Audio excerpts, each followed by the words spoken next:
వారికి ప్రజలకు చేతులు జోడించి వారికి కృతజ్ఞత తెలియజేస్తూ ఉన్నాం. ప్రకృతి కూడా బ్రహ్మాండంగా సహకరించింది.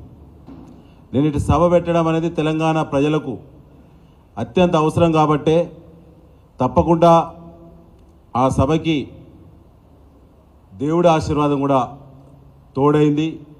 అది తప్పకుండా తెలంగాణ ప్రజలకు కేసీఆర్ గారి యొక్క దిశానిర్దేశం ప్రజలకు కూడా ఉపయోగపడుతుందని చెప్పి మేము భావిస్తూ ఉన్నాం. ముఖ్యంగా మిత్రులారా, నిన్న ఎన్నడూ కూడా డ్యూటీలు చేయనటువంటి ఆర్టీఓలు నిన్న మొత్తం కూడా రోడ్ల మీద ఉన్నారు. ఆదిలాబాద్ నుంచి ఆలంపూర్ వరకు మొత్తం ఆర్టీఓలు నిన్న రోడ్ల మీద చెక్ పోస్టులు పెట్టి ప్రతి వెహికల్ను కూడా చెక్ చేసి సభను ఆటంకపరిచారు. ఇది జరుగుద్దని చెప్పి గత వారం రోజుల నుంచే మాకు సమాచారం ఉన్నది. స్కూలు కాలేజీల యొక్క ప్రైవేటు స్కూలు ప్రైవేట్ కాలేజీల యొక్క బస్సులు ఇవ్వకుండా అధికార కాంగ్రెస్ పార్టీ ఎమ్మెల్యేలు చిల్లర రాజకీయాలకు ఒడిగట్టారు. వారు యూనియన్లను బెదిరించుడు, వారికి సంబంధించిన బస్సులను చెక్ చేపిస్తాం, ఆర్టీఓలు బండ్లు సీజ్ చేస్తారు, ₹1,00,000 జరిమానా ఇస్తారు, జాగ్రత్త అని చెప్పి హెచ్చరికలు చేశారు. దాన్ని దృష్టిలో పెట్టుకొని వరంగల్ జిల్లా స్కూల్స్ ప్రైవేట్ స్కూల్స్ అసోసియేషన్ జిల్లా కమిటీ అధికారికంగా ప్రకటించింది. దాని ఎవిడెన్స్ ఇవాళ మా దగ్గర ఉన్నది. ప్రకటన చేసి కూడా ఎవరైనా ముందుకొచ్చి కనుక బస్సులు సహకరిస్తే ఆ బండ్లను సీజ్ చేసే ప్రయత్నం చేశారు.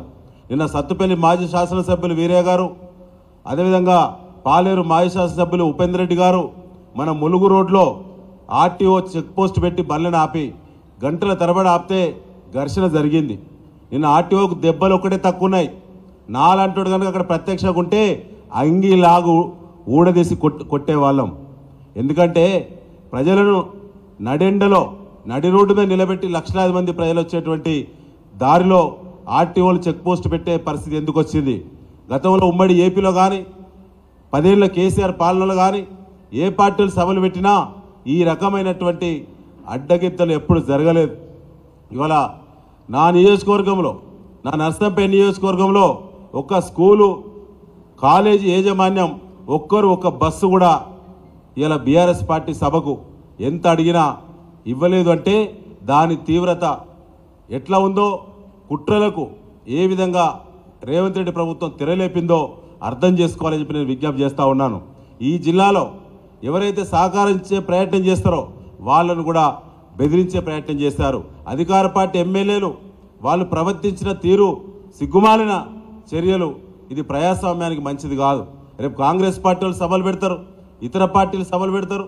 ఈ రకమైనటువంటి పరిస్థితి మంచిది కాదని చెప్పి ఈ సందర్భంగా నేను మరొకసారి మీ దృష్టికి తీసుకురావడం జరుగుతూ ఉన్నది. ముఖ్యంగా అధికార పార్టీ ఎమ్మెల్యేలు ఆర్టీఓలతో మాట్లాడుతూ జిల్లా యూనియన్లో కాన్ఫరెన్స్ కాల్లో మాట్లాడిన ఎవిడెన్సెస్ కూడా ఉన్నాయి మా దగ్గర. ఇంత చిల్లర కొడిగడతారా? ఒక రాష్ట్ర స్థాయి ఒక ఈవెంట్, ఒక అవకాశం ఇలా వరంగల్కు దక్కితే ఇలా దాన్ని చెడగొట్టే ప్రయత్నం అధికార పార్టీ ఎమ్మెల్యేలు చేసిళ్ళు. ఇవాళ వాళ్ళ పార్టీ కూడా సభలు పెట్టినప్పుడు, ఆనాడు బీఆర్ఎస్ ప్రభుత్వం ఉన్నప్పుడు ఎక్కడ కూడా ఎప్పుడు కూడా బీఆర్ఎస్ పార్టీ ఇతర పార్టీల సభలకు సహకరించద్దని ఎప్పుడు కూడా ఈ రాజకీయాలకు మేము ఎప్పుడు కూడా ప్రయత్నం చేయలేదు. ఇది మొదటిదే కాదు, కాంగ్రెస్ పార్టీ కూడా సభలో సమావేశాలు పెడతారు, దానికి బదలా ఉంటుందని చెప్పి ఈ సందర్భంగా నేను విజ్ఞప్తి చేయడం జరుగుతూ ఉన్నది. ముఖ్యంగా చరిత్రాత్మకమైనటువంటి ఈ సభలకు వేదికైనటువంటి ఓరుగల్లు ఖ్యాతిని రాష్ట్ర వ్యాప్తంగా, దేశవ్యాప్తంగా కీర్తి ప్రతిష్టలు మరొకసారి మరి రావడానికి ప్రయత్నించినటువంటి అందరూ కూడా మరొకసారి సహకరించినటువంటి అందరూ కూడా నేను మరొకసారి విజ్ఞప్తి చేస్తున్నాను. వారికి కృతజ్ఞతలు కూడా తెలియజేస్తా ఉన్నాను. ఒక మాట చెప్పాలంటే నిన్న పోలీసులు అయితే పూర్తిగా దిగజారుడు వ్యవస్థ, మొత్తం అధికార పార్టీ చెప్పుచేతులనే పోలీసు వ్యవస్థ పనిచేసింది. ఎక్కడ కూడా లేరు. 2000 మంది పోలీస్ సెక్యూరిటీ ఇస్తామని చెప్పిళ్ళు. నిన్న మీరు ప్రెస్ మిత్రుల సాక్షులు. 2000 మంది పోలీసులు ఎక్కడున్నారో ఒకసారి ఆలోచన చేయాలి. కాగితం మీద చూపెట్టింది తప్ప ఎక్కడ కూడా 2000 మంది పోలీసులు కాదు కదా, ఎక్కడ కూడా పట్టుమని 10 మంది కూడా ఎక్కడ కూడా అవపడలేదు. నిన్న 5 గంటలకే వరంగల్ రోడ్ ప్రెజర్ ఉంటుందని చెప్పి మేము చాలాసార్లు చెప్పినాం, వ్రాతపూర్వకంగా ఇచ్చినాం.